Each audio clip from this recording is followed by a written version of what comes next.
You just like casually just threw that out Yeah. there.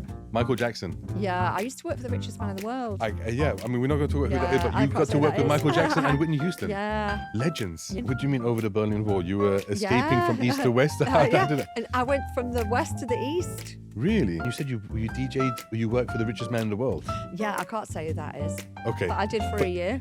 A year as well. So everything was a Yeah. year. When you What say we- broken, just financially because you couldn't put on shows. We had just lost all our money in the lockdown. We got, there was no furlough money out here. We lost everything. Being the only woman in the DJing world, which is a very manly business, right? Yeah. How much, I say, sexism and adversity did you go Zero. through? Oh, really? I was privileged. Really? I was No a problems. diversity hire before there was ever one. Because it was so new, people just wanted it. You've got to get your money off people. Don't let people owe you money. And when they say they've got a 3-month payment term, just go and work with someone else. 90 days is a long time to wait for money. And also, what I love about stand-up is you see yourself in the jokes. So you start laughing at yourself. I was just in shock. I didn't do anything. Just walked out. Yeah, but I was devastated. What was it like DJing in China? Yeah, I used to have to carry a fork around in my handbag. Because you couldn't use chopsticks. Yeah, 'cause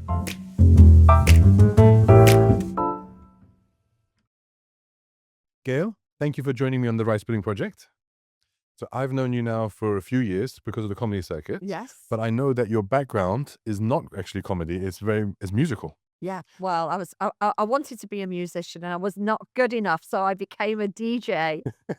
Where did you grow up? I grew up in inner city Manchester. Okay. Yeah, I was born in 1965. I'm 60 years old now, so I kind of grew up. My musical background was really the 80s. The good music. Yeah, the good music. The Yeah. good music. Yeah. What were your inspirations growing up? What type of Oh, do you know bands? Madonna? Really? Okay. Yeah, I loved her. I loved not so much the music so much. I just loved her attitude. Yeah. She pioneered so much for women. To just do what you want to do and less seeking male approval, which we all did, and I still did. Up until quite recently. Okay. But when I look back, yeah, she was a massive influence on my life. Okay. And what instrument did you want to play to be a I musician? actually played for 5 years a cello and couldn't get a note out of it. 5 years. So, and then I became a DJ and I managed to do that in a night. So it shows the difference. In one doesn't it? night? Yeah. Wait, how did you start DJing? I was working as a waitress in a cocktail bar in Okay. Manchester. I was 17. And there was no girl DJs then, but Peter Stringfellow had one. And the bar that I was in wanted to copy it. So they said, do you want to have a go? And I said, yeah, I'll have a go. And that was in, I think, 1983. And this was vinyl. Vinyl. Wow. Yeah. So then you had to carry Had to carry your records around. And if you had to take them on a flight, because if you lost your records, you lost your livelihood. that was your identity, It right? was your identity. You used to get up every morning, go to the record shop, stand there for hours, listening to music, picking out a couple of songs. And would you believe I used to spend what would be probably about 300 dirhams now Yeah. every week on music? Nobody spends that now, do they? You can download it now for free and everything. Yeah. Just a subscription. Yes. And DJs would have to stand on market stands in the cold and the rain looking for the golden oldie music, like Rock Around the Clock or Elvis or Frank Sinatra. You couldn't just go in a shop and buy it. You had to go through market stores. You'd be standing in the freezing wet and then you'd find Elvis Jailhouse Rock and you'd be like jumping up and down, and that would take you years to buy the collection. See, that would just push me away from Oh, of wanting to be a DJ, especially the queuing up. But then I used to have DJ friends, and they'd always ask us, "Can you help me carry my stuff?" And it was yes. just like those milk Yes, trays, that's right. and it was just hard. Yes. But we used to earn fantastic money. Okay, I mean, I'm from what we call America blue collar in England, working class, very poor family. But I used to earn one night DJing what people would earn in a day job all week. okay. So wait, we're fit, So yeah, it was well worth it. and you Yeah. enjoyed it. I loved it. Okay. Yeah, I think standing in the cold for me was definitely, I must have loved it, mustn't I? And then how many LPs did you have to have for one show? Well, it depended what you were doing. If you were doing a club, you could have just jazz funk, because I was a DJ before house music. Okay. You could just take your jazz funk with you, which was easy. That would be a couple of boxes. But if you were doing a wedding, you would need everything, because you would need Frank Sinatra for grandma and what would now be, say, Taylor Swift for the kids. You would need to carry everything, boxes and boxes and boxes. You'd have rock music, you'd have indie music, you'd have everything.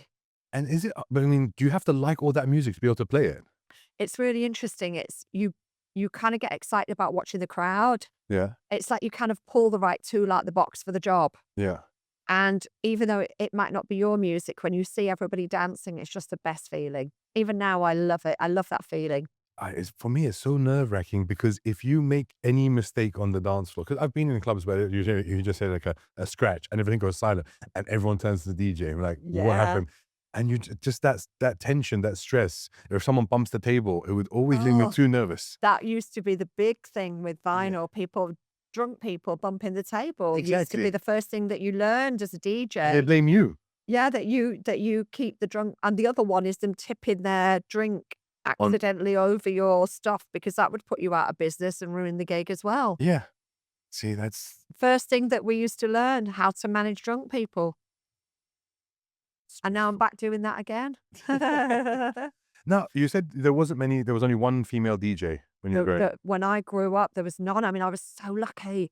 I got to travel all over the world. I worked for the richest man in the world. I was the first DJ over the Berlin Wall in December 1989. What do you mean over the Berlin Wall? You were escaping from east to west? How Yeah. did it? And I went from the west to the east, Really? and they didn't have vinyl. They had cassette tapes. And my first night at work was full of other DJs who'd never ever seen vinyl, and they'd been working off cassette tapes, and they used to put a pen inside to speed it up and slow it down so they could mix the music. You're joking. Yeah, it was an unbelievable experience. I mean, I remember when we used to have cassette tapes and it used to come out, we used to put a pen in there to Put a pen in. yeah. Yeah, I mean, their job must have been. I mean, I never DJ'd on cassette tape. They must have been so skilled, but they did produce one of the highest paid DJs in the world. I mean, Paul van Dyk was in Leipzig. That was East Really? Germany. I didn't know that. He's much younger than me, though. I would love to Couple of share that years. story with him if anyone knows him. So you went over the Berlin Wall. Yeah, I went into China when it was You did it. bikes. When was that? Oh, late 80s, 89, 90, I think. Yeah. So not only being like the only woman in England, there wouldn't be any female DJs. Nowhere. I was so lucky. What was it like DJing in China? Amazing experience. People were riding bikes then and wearing Chairman Mao suits, and you had to speak Chinese to do anything, which I spoke really badly. You're kidding. Yeah, I used to have to carry a fork around in my handbag. Because you couldn't use chopsticks. Yeah, because I still can't use How long were you chopsticks. there for? A year. You DJed for a year. Yeah, You were in yeah. clubs or what were you? Club. Yeah, I was in the Mandarin Hotel, first luxury hotel to open in Shanghai. Oh wow, that's impressive. Yeah, it was very, very interesting. And then I drove from my mother's house to the Arctic Circle. That wasn't fun, I can tell you. Why? I earned loads of money. So you just Do you know when people kind from of Manchester? do you know when people kind of feel sorry for construction workers in the heat, Yeah, but they go back and buy a house? yeah. I did the coal version of it. So wait, you drove from Manchester to the Arctic Circle? Yeah, in a 14-row Volvo with no mobile phone and no cash. I don't recommend anyone tries it, but I did come back and pay my mortgage off. So there was a gig there. I did a year. You lived there for a I did year. live in the Arctic Circle for a year. I did a year in Norway. So I landed in Kristiansand at the bottom, and I did 6 cities going to the Arctic Circle in Tromsø and Buda. And then I did another 6 cities coming back down again. And then I got the ferry back and then drove back to my mother's house.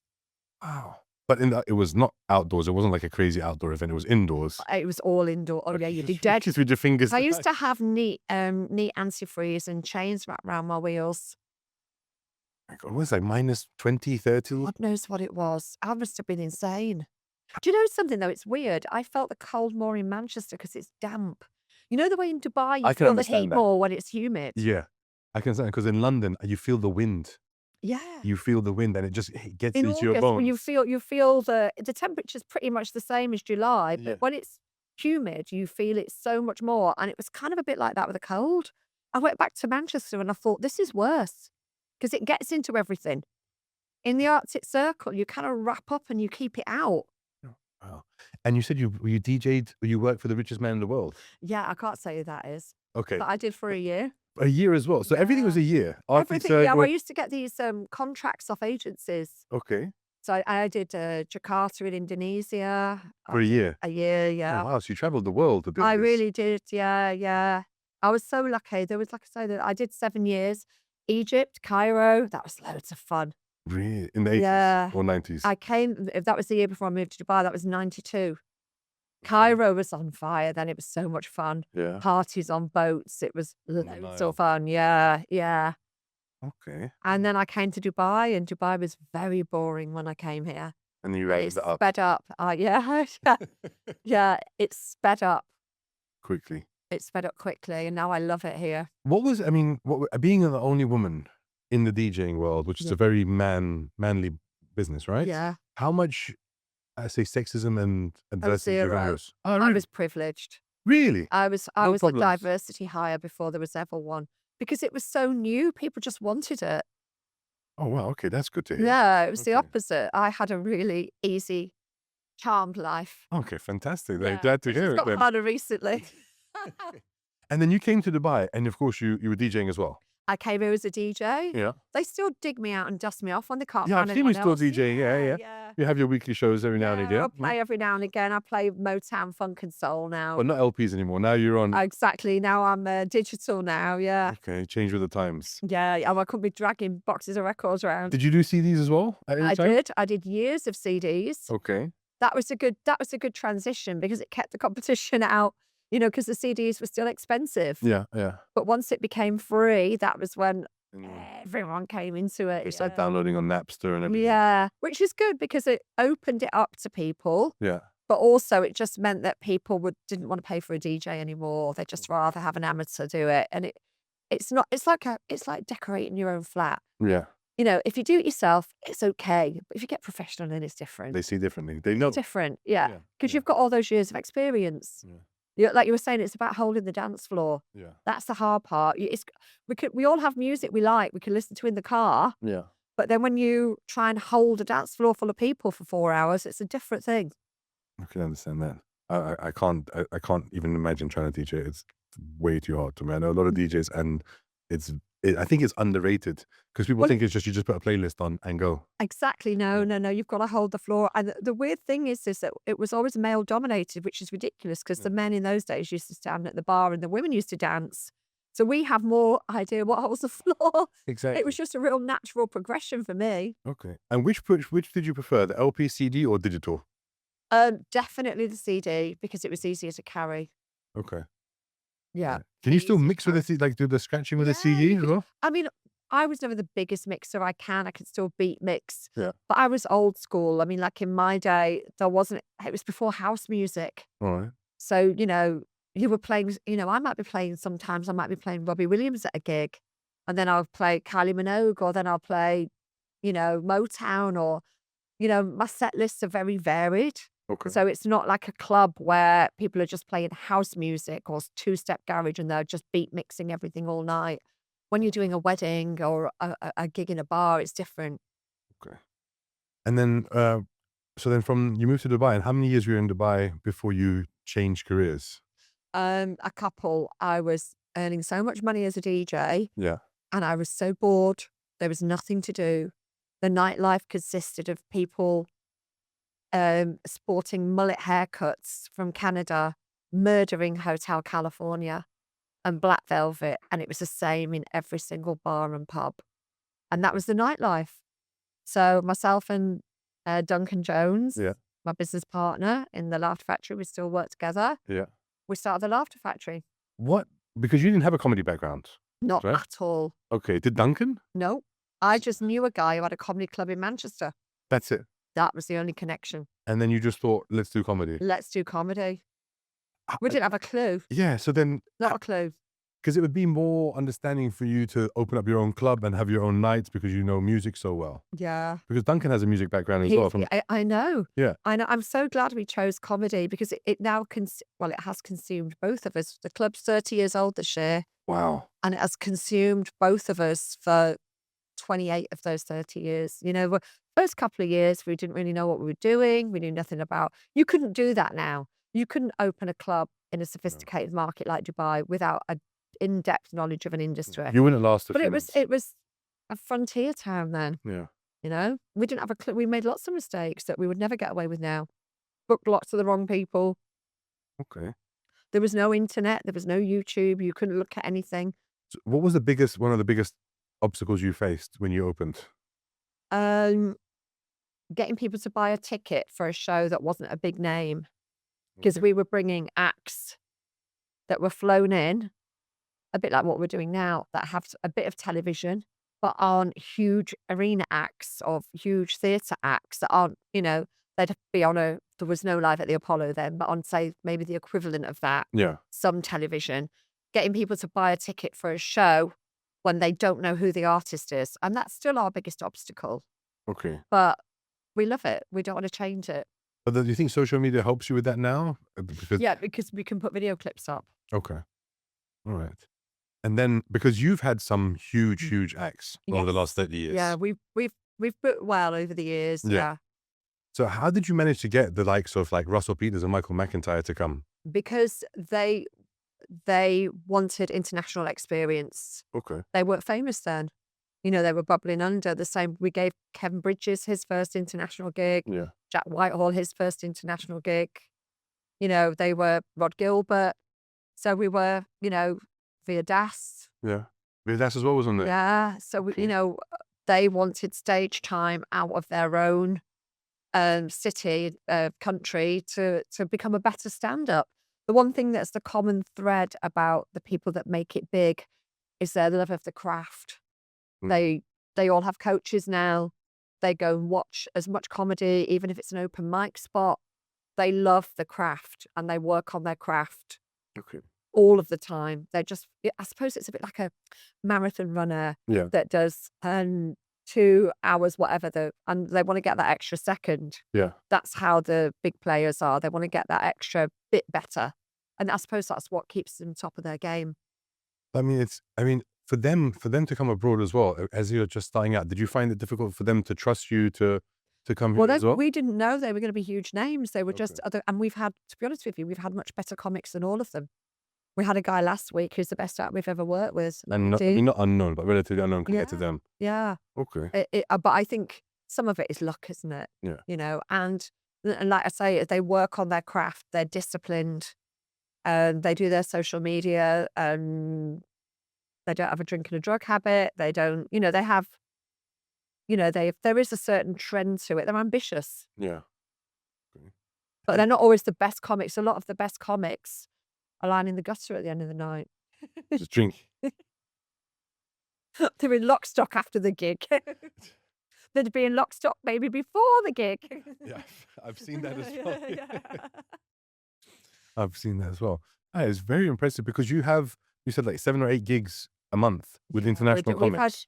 do you know something? We really struggled after the lockdown. We lost everything. We were broken financially, and I'll be honest with you, I never thought we'd come back. I really didn't. I thought Dubai had moved on without us. Everybody just wanted arena gigs.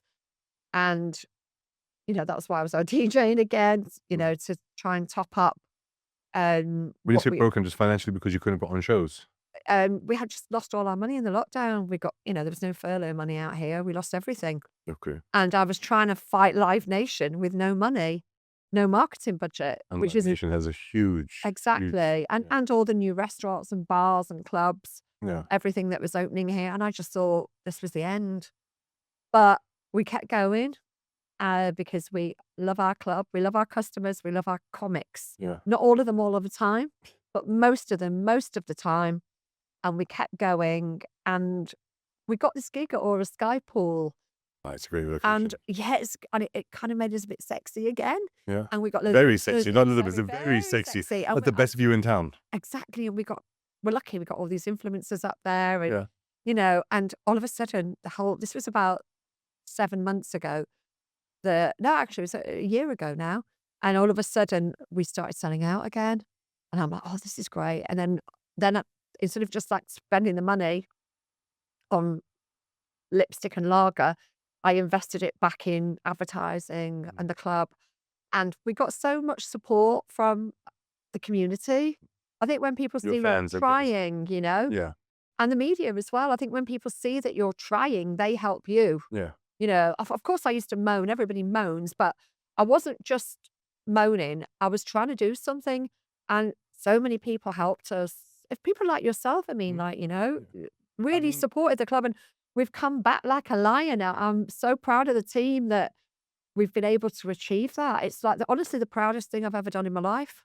we like if as a comedian, as an up and coming comedian, or someone from this region or anywhere out in the world, if you're in London or New York or LA, you want to be in something like improv or comedy cellar or things like that. And I can say from speaking to other comedians here in this region, anybody who starts out, the bar, okay, yes, of course you want to do arenas and things like that, but when you get called or you get asked to do a laughter factory, you either, or if you see another comedian doing it, you're like, fuck, Yeah, they yeah. did laughter factory, Right. they're doing laughter factory. Yeah. And then what you've done, I think it's over the last couple of years, I'm not sure exactly how long, but you've been, I want to say, grooming or giving chances to local comedians Yes. more and more. Because they need the stage time and Yeah. they need to be on a stage. What's really lovely is our audience, because we've been going for 30 years. Okay, there's hardly They're anyone in there for Dubai. comedy. Yeah.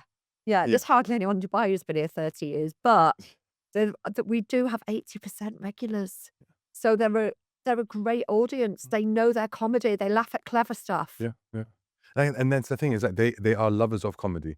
And Yeah. there's a lot of places you'll go here and people are there and they're there with their friends and they're having a drink at the bar and then they're eating a snack or something like that. And they're not fully focused sometimes on what you're doing. Do you And know it's what my hard. business partner calls them? He calls them comedy tourists. And we get them. Mm.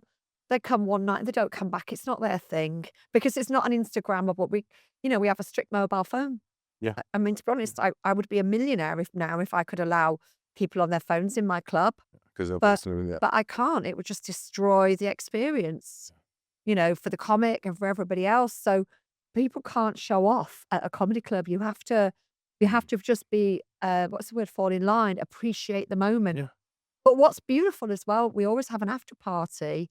And because you've all got something to talk about, it opens the conversation. Yeah. Even if you hated a comic, that's can good. talk It about- gives you something to vent about. Yeah.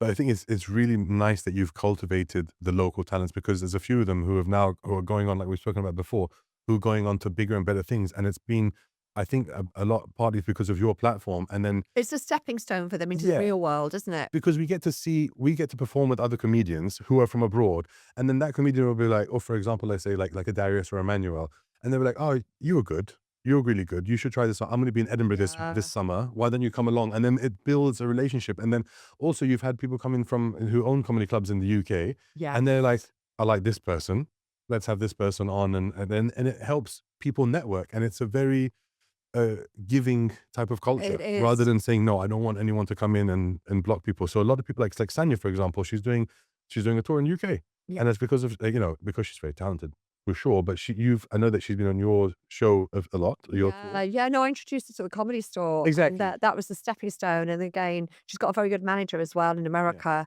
who does a lot for her. Yeah, But yes, she will be a huge star. definitely. Yeah. Yeah. So that is very, very impressive.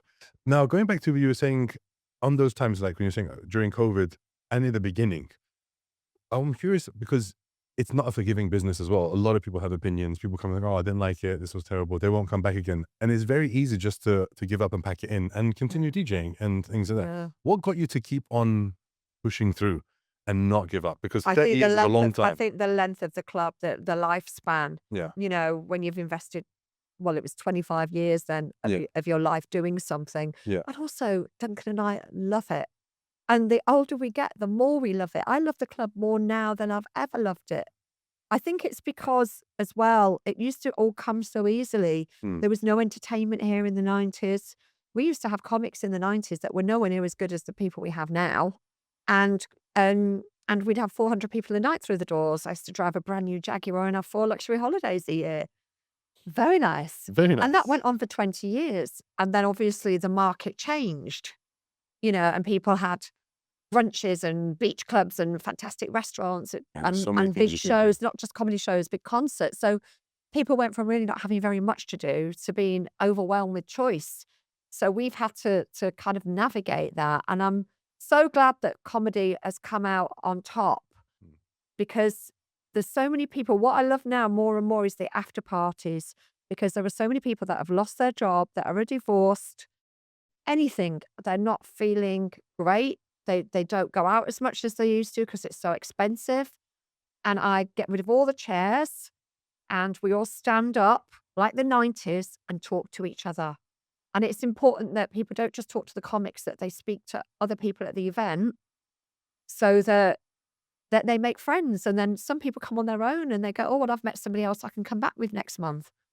I Nice think community. community is so restricted now. I don't just think it's a Dubai thing. I think it's an online thing. Yeah, we're all on the phone. People are on their phones, and the comedy forces you to get off the phone. And if you come to the after party, nobody's on their phone, everybody is chatting. And people will say, Gail, I haven't had a good night like that in years. And I'm like, all it was that you were off your phone and interacting with people. It's not rocket science. Yeah.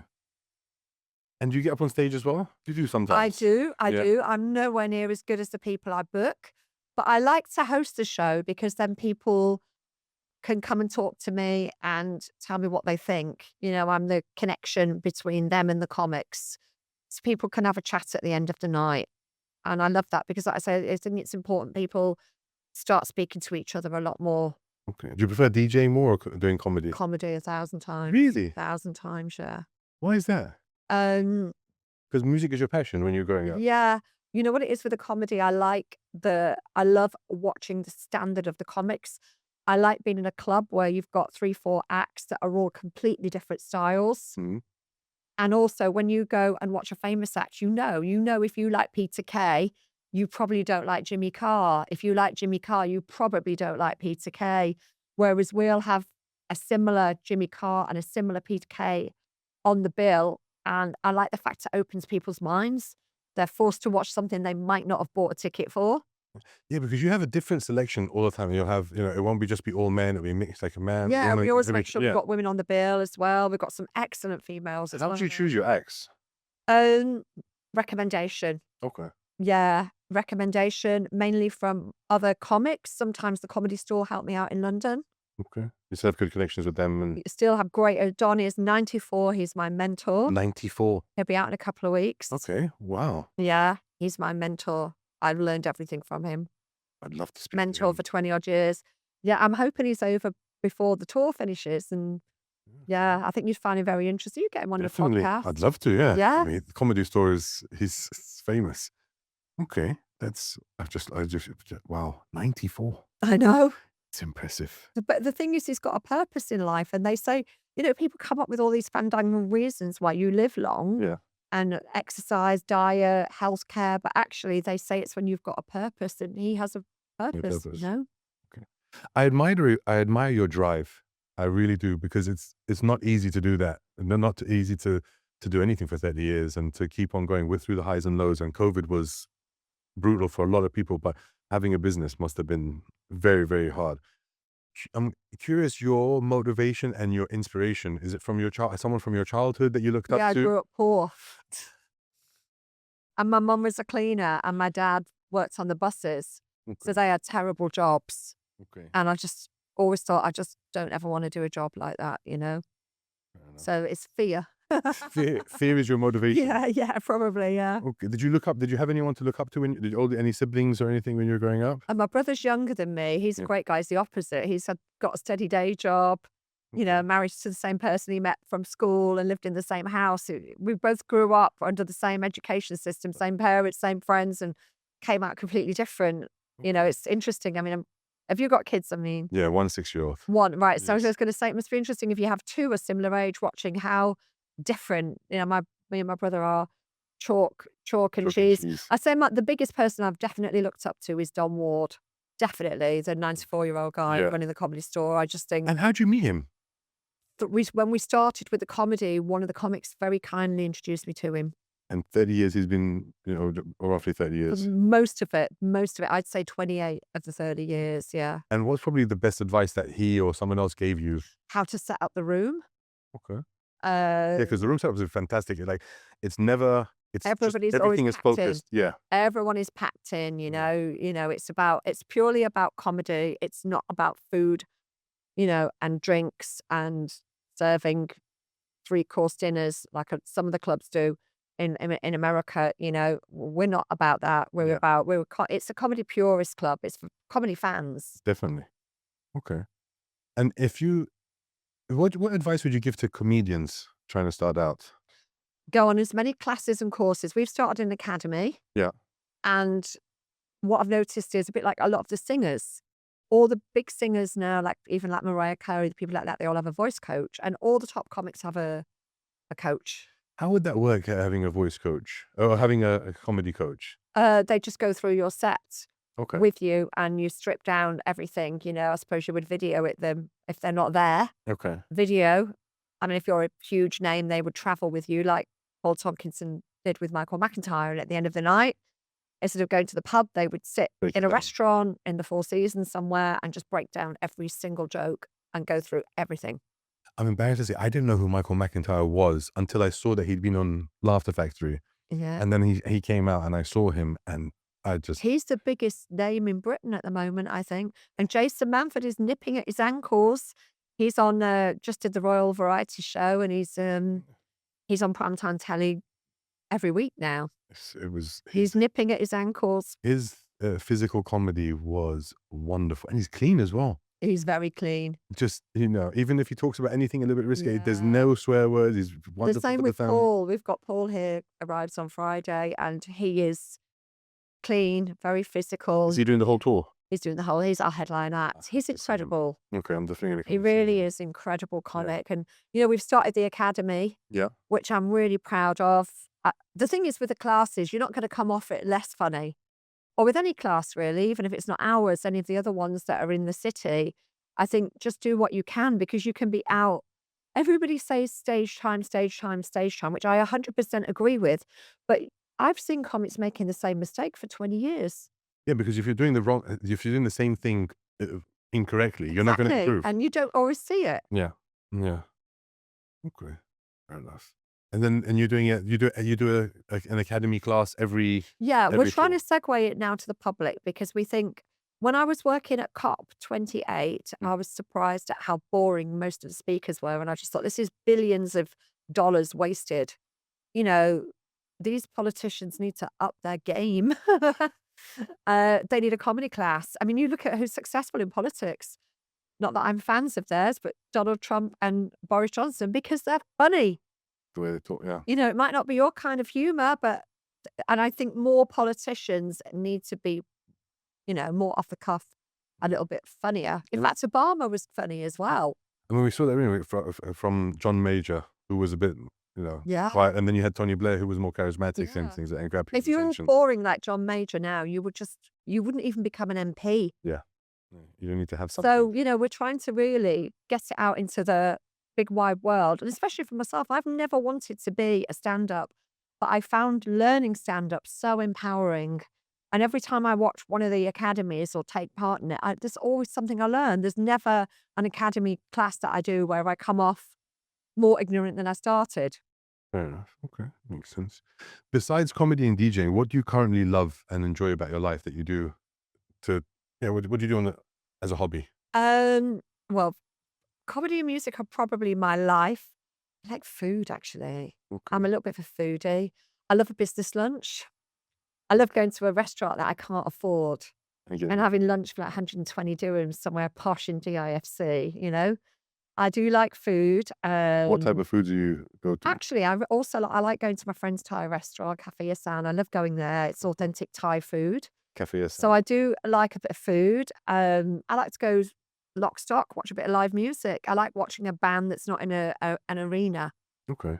Is it a nicer ambience and more I like to see the whites of their eyes. I want to see their face. rather than watching them on the big Watch screen? it on a big screen, yeah. Yeah. Okay. And then with everything you do, what did you use as your strategy to motivate yourself? Besides fear. I know we talked Fear, about fear. poverty, desperation. But you don't have those I fears never had now. a new dress as a kid growing up. I always had jumble sale clothes. So that was your biggest fear growing up. Just being poor again, yeah, it terrifies me. And is that your biggest fear now? Yeah. After the lockdown, yeah, I lost everything. Really? I'm like, I'll be back at the jumble sale, scrambling through mounds of secondhand clothes. It's a lot of courage to keep on going. Then Yeah, yeah. Great motivator. Should have smelled those clothes. Wow. Very impressive. So then on this journey of fear and what have you learned mostly about yourself? Um, What have I learned about myself? Um, that I'm good at spotting talent in other people. I think that's my USP. Okay. I'm not talented myself, but I'm good at spotting it in other people and seeing it in other people. I think kind of that has served me reasonably well. Very nice. Very nice. What would be we're talking about your fears. What was your dream growing up? Um, I always wanted to be a singer, but if you ever heard me sing, you would know why. I was never going to You were be a a singer. singer. And what is your dream now? My dream now is to be Don Ward. I want to be running my club when I'm 94. Okay. I want to be running it in Dubai, not in England. I want to be here helping to make people laugh, helping to make other people happy, making people, helping to introduce people to other people where, and I think when I traveled in the 80s, there was no internet and I was so lonely. When I was in the Arctic Circle, I'd sit in my room and cry, but I knew I had to make the money and go back and buy my house.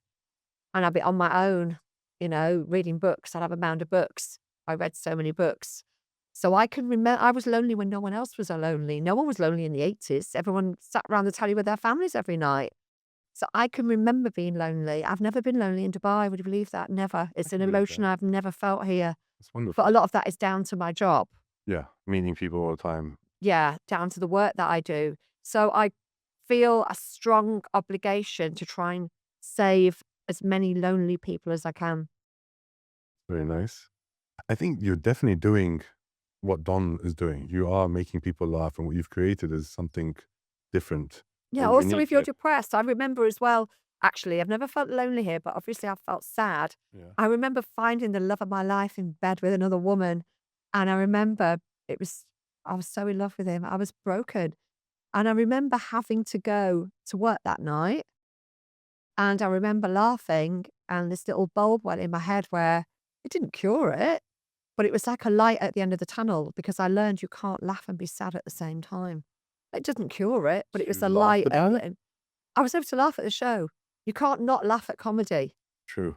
So despite feeling terrible, when I was watching the comedy and laughing, it was a light at the end of the tunnel. I thought, I know that at some point I'm going to be okay again. And also, what I love about stand up is you see yourself in the jokes. So you start laughing at yourself. And I think the ability to laugh at yourself is one of the best gifts that you can ever have. Oh, laughing yourself. So I think that's one of the best techniques when you're struggling to just laugh. Yes, I think being able to laugh at yourself it will save you. Okay. That's got to be hard to see that, to walk in on. How did you react to them at the time? Just curious. I was just in shock. I didn't do anything. Just walked out. Yeah, but I was devastated. Understandably. Wow. Their loss. I devoted my life to comedy. Was that before comedy? No, I devoted my life to comedy after that. Wow. Wow. So I'm not a nun. you're like, None of this, none of that, none of the other. what would you say is the biggest life experience that changed you? That. So it turned you into a nun. It turned me into a nun, yeah. Wow. Wow. Okay. That's, can't know what to say there. That must be very hard. Very, very hard. Is there anything you wish someone had told you when you were younger that would have helped Yeah, you? don't go out with a guy that you thought caught in bed with another woman. No, I'm only Yes, that's definitely bad. joking. That's the advice you give to your younger self. Yeah. But What advice would I give to my younger self? Learn how to, not for me, for other people. I'm pretty good at this. The only advice I give people is learn how to collect debts. You've got to be able to collect your debts. Get your money up front. is that hard in your business? It's not for me, but I see other people fail with it. I see good business people fail because they don't collect their debts. You've got to get your money off people. Don't let people owe you money.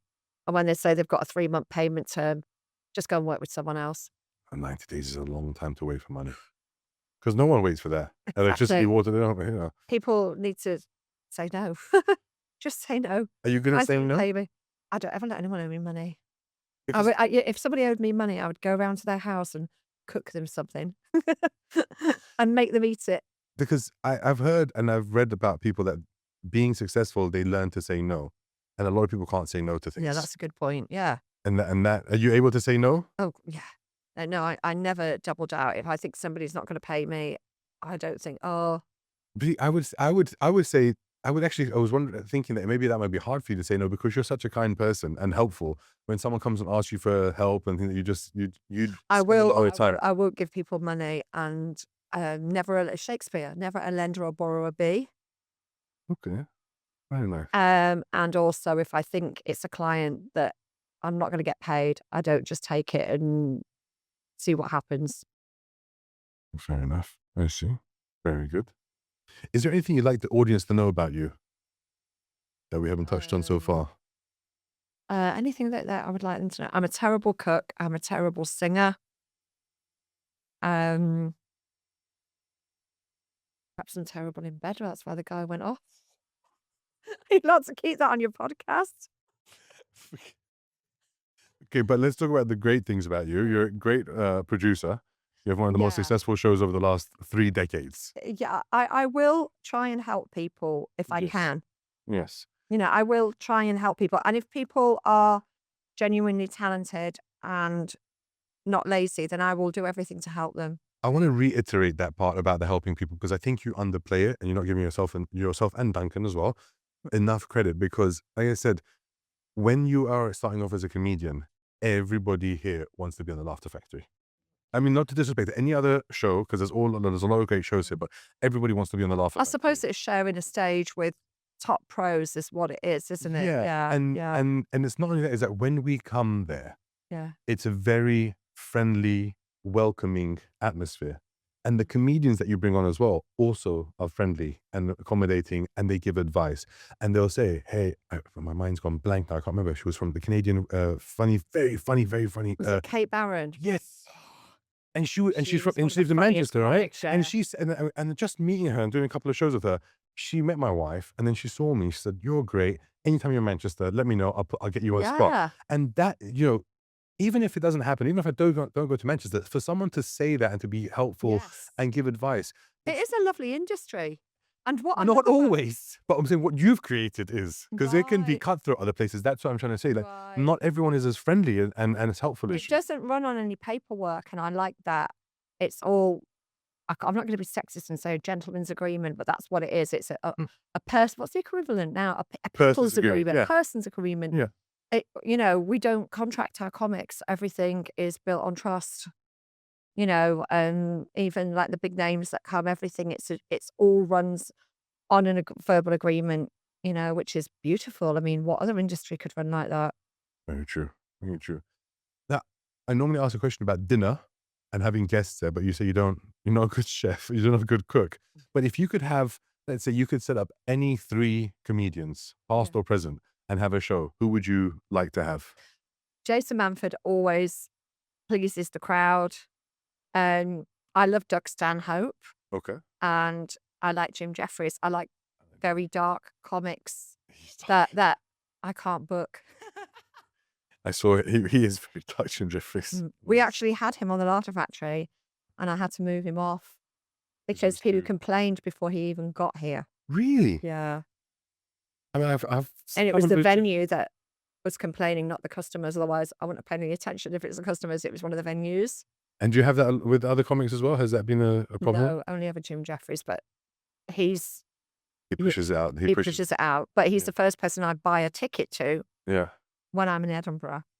I think he's brilliant, and he's so nice and timid and polite. Did you see him when he came here as well? He was here. When I miss a lot of it if I have a show myself. I Yeah, of always go course. if I don't have a show, Okay. but if we've got the Laughter Factory, I never take a night off work, so Okay. I'm always there. Yeah. Okay. Now, if you had to have dinner with any 3 guests, anybody, past or present, doesn't have to be comedians, and you're not cooking, it's a nice restaurant. No, we don't want me cooking. Yeah, Thai restaurant, as you say. Who would those 3 people be, past or present? Leonardo da Vinci. I'd want to ask him about all his inventions, and Einstein.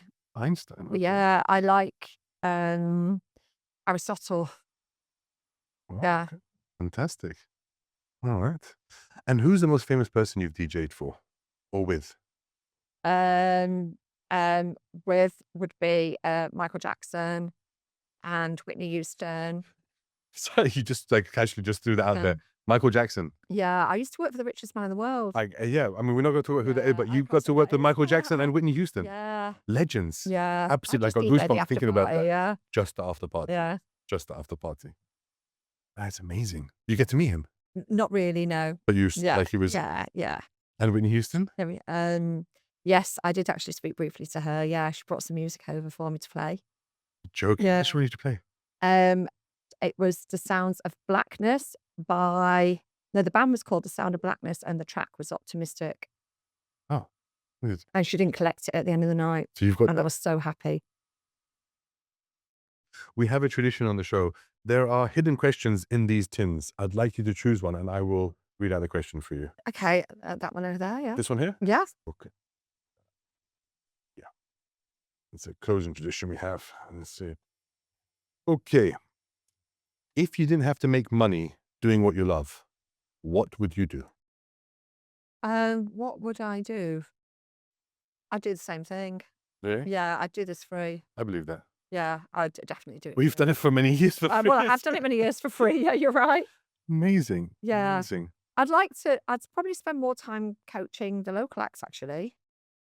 I think that would be really beneficial. Yeah, to not the- me coaching them, selfishly. organising, not me doing it. I'm not good enough to do it. But, Ah. I'd like to do more of the academy and see the local acts. Maybe some of them I'd like to spend time getting them a bit more woke Mhm. so they can leave Dubai And perform and flee abroad. the nest. Right. Every mother wants to see their children flee the nest. Yes. But I think that but I think yourself and Duncan giving feedback would Yeah. be amazing for the comics. Yeah, yeah. It would be very, very helpful because you know the markets, you know the international comedians, and you could help them a lot. Yeah. I think that would be very interesting. Okay, maybe in our academy. Is there anything else you'd like to say before we wrap it up? No, it's been No? absolutely fantastic chatting to you. We're gonna You put know all the everything information about me there. now. So we're going to put all the information on the show so that people can follow you, come to the shows, check out your events Yeah. every month. And it was great talking to you. Thank you for being on the show. Let me just shake your hand. Oh, thanks, Thank- darling. yeah. That was lovely. Thanks a lot.